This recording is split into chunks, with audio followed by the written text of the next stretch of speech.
We have officially reached one of my absolute favorite weeks of the entire year, the first week in November, and that of course means it's time to turn our full focus to whitetails and archery hunting, both in real life and here in the Hunter Classic. So we are headed out just after first light, 5:07 a.m. here on Red Feather Falls, and we're going to see if we can find any trophy whitetail out here. And it looks like we'll be starting off with a fairly average-sized whitetail buck, 120 to 145 in an 85 to 95 kilo weight estimate. Now, I've decided for a little bit of extra fun, we're going to go with equipment more like what I use in real life, so no range-finding binoculars, but instead the normal binos and normal rangefinder. Plus, of course, we have the Flinter bow, because it is confirmed to give you a 12% increase in big males. So, first buck down, probably going to be like a 125 or thereabouts, and not too bad. Made it a little less than 600 meters, and already a 130 in fact, whitetail buck down. Not a bad way to start. Now that's looking a whole lot better. Definitely a nice buck, and he's sneaking in behind us here, where we can't even get a spot on him. 160 to 185. I can't tell, he's probably a 7x7, so pretty good estimate for that, and we're gonna need just a couple more steps. Maybe more than that if he goes towards the base of our tree. As soon as he clears this, we might have an opportunity. Kinda convenient, right through the edge of the nose, by the way. Kinda convenient he went around the right side of that small tree. I gotta think that's a 170 anyway. Real nice time length all the way along. If we take a trophy shot of that, kind of unfortunate where that arrow impacted. It was neck bone 2 and 3. 177 as a 7x7. Is pretty darn solid for our second buck here. So, gonna try to figure something out. We got another deer sneaking in. I definitely just heard footsteps. I don't see anything, so I guess we'll try to make this quick just in case. And I mean, minus the arrow, I think that looks pretty good. You can hear there too. That was obviously a doe that came in. She is just kind of sneaking up over that hill. Got just enough clearance to get that shot in. And now we have 3 whitetails down. There was another one coming in. Another doe. I guess I shouldn't be that surprised because we did just fast travel over here. And the reason we did, by the way, that buck who ended up shooting grunted. And he was right over here by this tent. So I figured we might as well because I wasn't sure he'd cross down to this side where we were.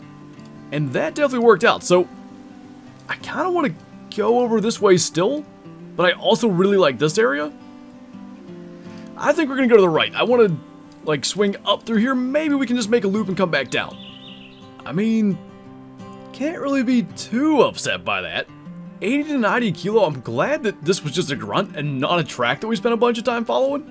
But after getting a 177, suppose we can't just expect every buck to be a monster. So if this guy will come in a little bit closer, kind of back to normal with actually using the rangefinder and stuff, 27 is kind of an awkward range with the 3-pin sight. That's pretty neat to see. As soon as he starts moving again, we'll go ahead and knock an arrow and try to get a shot. So this should work. He's actually quartering a little bit, which helps. He's got to be right around 20 by now. Not sure if we got the heart there. Might have been like a lung, liver, stomach type of situation because it was right inside the shoulder. But 3 for 3, or I guess 4 for 4 if you count the doe. And our third buck kind of brings everything back around to the average when we average them all up. That was lung, liver, stomach, intestine, in fact, 62 score. Hopefully we don't see any smaller than that the rest of the hunt. Just maybe made the right call. Our second buck already, since kind of cutting over to this side of the map, just a real big clean 8 point, 90 to 115. And once again, probably better check the range before we just go and fling a shot. So he's hitting 20 now. Definitely want to get to full draw before he stops, and he is stopping. Might have lucked out that he wanted to grunt there, because he probably should have at least seen us. Though him not being that big, probably makes it less likely he would have actually taken off. So, as for this guy, got him lung, liver, stomach, once again 109 score for him. And real quick, since we're just kind of scooting along anyway, this is going to be a 65 to 80 kilo buck track. Probably not going to follow that, but we'll just kind of have that in the back of our minds in case we get a rediscovered trail. We'll go figure, that buck that we had the tracks of is a 150 to 175. He grunted out here. We've been sitting here waiting for him to come in. He must have snuck all the way in along this tree, because I never saw him till just now, and I actually lost him again. There he is there, and maybe while we wait for him to move in, I should probably note, we literally don't have any other weapons. We're just carrying the bow today, so no matter what, we gotta get him into bow range and get that shot. So he is hiding back there somewhere. Sounds like he stopped. But basically, once he clears this tree, he should be around 20 anyway. Well, there he is. Okay.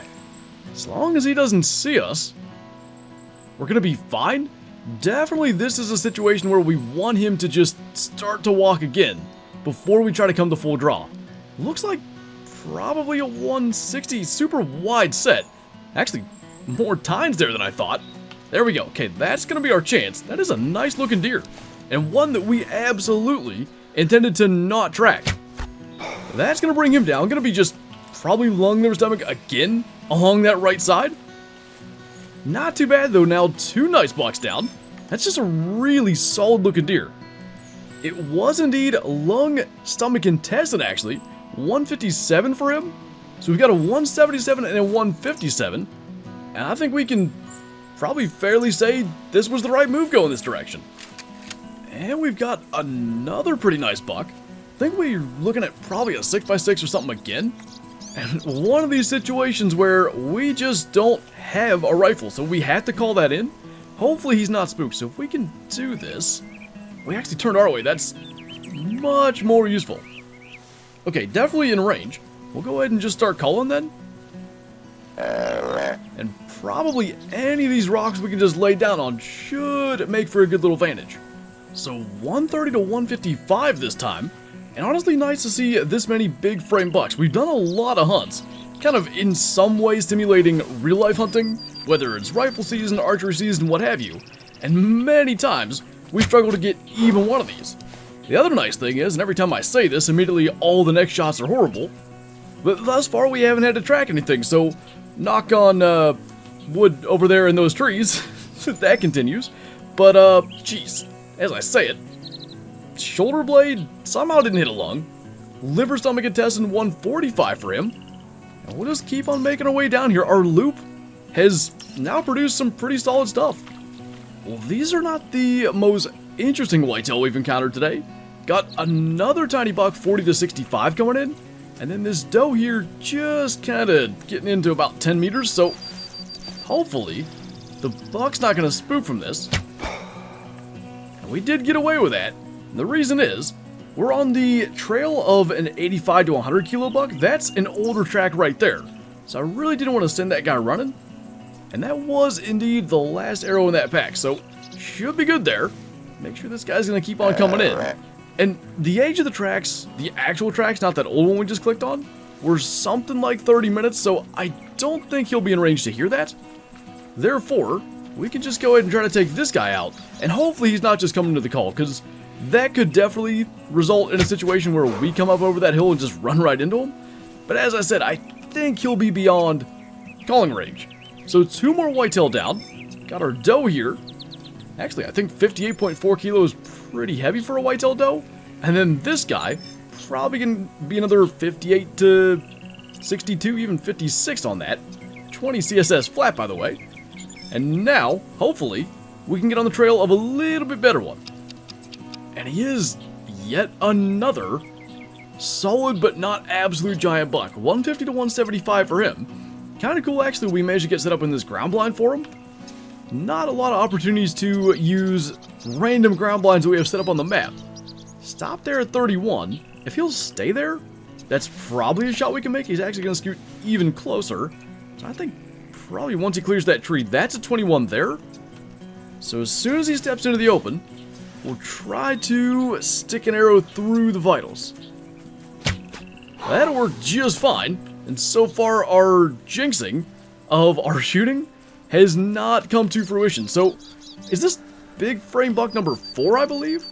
Been a very solid hunt as far as quality of our whitetail. Hard shot that guy. He's going to be a 164, making him our second biggest. Pretty solid. just from a track there.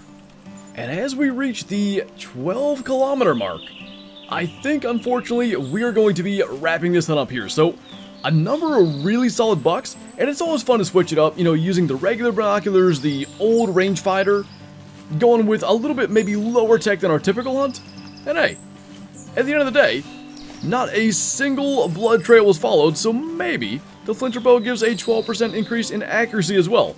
But nonetheless, really enjoyed getting back after whitetail, doing it with some different equipment, and never a bad deal when we're killing some solid bucks along the way. But anyway, that is indeed going to do it for this video, so as always, thank you guys for watching, and I'll see you next time.